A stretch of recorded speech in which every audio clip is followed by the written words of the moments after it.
Meu nome é Leonardo, sou esposo da Alana e falar sobre generosidade é o que a gente aprendeu nesses 7 anos que nós estamos lá na comunidade Eclésia. Eu tenho dois pontos de vida, né? Uma antes até de ser uma pessoa generosa nos dízimos e nas ofertas, né? Ser fiel.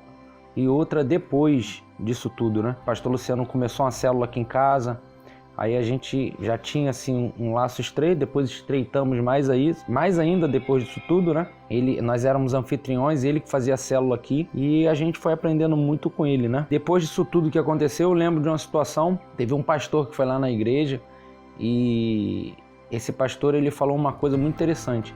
Os recursos que Deus nos dá, isso tem uns 4 anos atrás, os recursos que Deus nos dá não é pra gente em si, Deus nos dá para que a gente use com outras pessoas no próprio reino dele. E falar sobre generosidade é você entender, cara, que você tem as suas necessidades, você tem as suas prioridades, né?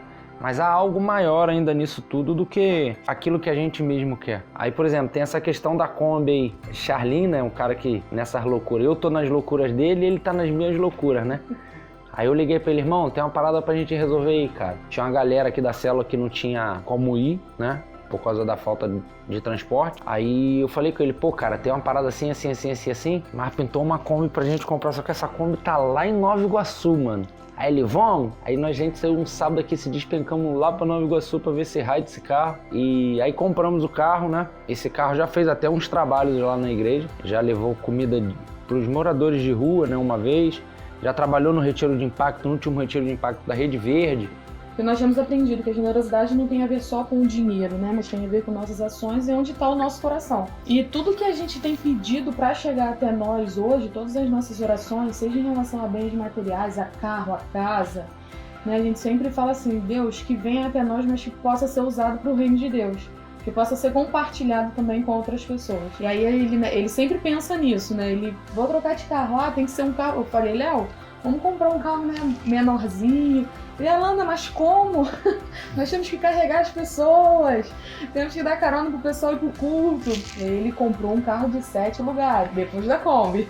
E aí todas as nossas orações têm sido voltadas para isso, para que tudo que chegue até as nossas mãos, chegue até a nossa casa, na vida da nossa família, das nossas filhas, que possa ser revertido para poder ser usado para o reino de Deus, tudo. E teve uma situação que aconteceu muito interessante, que eu me lembro, que foi um dos eventos que a igreja promove, né? E aí ele falou assim comigo, Alana, Deus tem me abençoado e nesse próximo evento, eu vou fazer um propósito com Deus. Eu vou doar uma quantia, vou doar um valor para que esse valor seja revertido no pagamento dessas pessoas, né, que não tem condição de estar indo.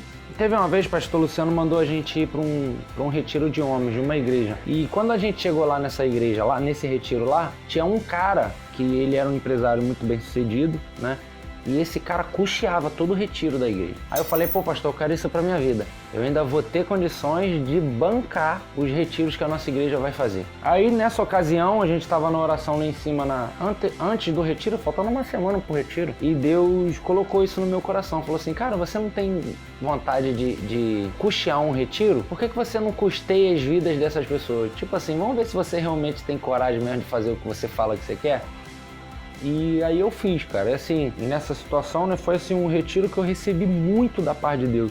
Mesmo a gente estando trabalhando lá, cara, foi um retiro assim intenso pra mim, pra minha vida, literalmente falando. Eu tinha vindo depois de um problema, né, logo assim, foi pouco depois da perda do meu pai, né, e a gente tá naquele processo meio mal, e eu recebi muito de Deus nesse retiro, trabalhando nesse retiro, né, e assim, foi surpreendente essa situação pra mim. É o que a gente sempre aprende, né, não é o dinheiro, é a semente que a gente planta e isso traz frutos pra gente. Assim que a Lívia nasceu, a gente passou uma dificuldade financeira muito grande, né, com as meninas pequenas. Helena, Ana Laura, por conta de, assim, má administração, né, a gente passou uma dificuldade muito grande com as crianças pequenas. E aí, quando a Lívia nasceu, uma amiga minha me ligou, falou, Lana, parabéns. Aí eu falei assim, eu tava lá na maternidade, né, Aí eu falei assim, como que eu vou fazer para poder pagar o colégio de 3 crianças? Olha a minha preocupação, né? A minha ansiedade com o prover de Deus no futuro. E aí eu falei assim, como que eu vou pagar o colégio para 3 crianças? Já tá difícil de pagar para 2. E aí,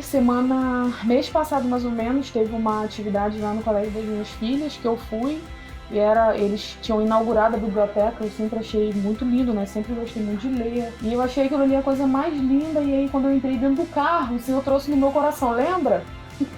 Lá, quando você estava lá na maternidade, você teve essa preocupação, quem provê sobre a vida de vocês sou eu. E aí eu comecei a chorar dentro do carro. Eu falei assim, muito obrigada, porque eu nunca tive preocupação assim, se a gente moraria numa casa bonita, né? Se a gente andaria num carro bom, mas a minha preocupação sempre foi em relação à educação dela. E eu, assim, fiquei maravilhada assim, com o poder de Deus. E até hoje, gente, depois que eu engravidei, né, de Isaac, às vezes algumas pessoas ficam assim meio assustadas. Mas assim, o nosso coração ficou tranquilo, sabe?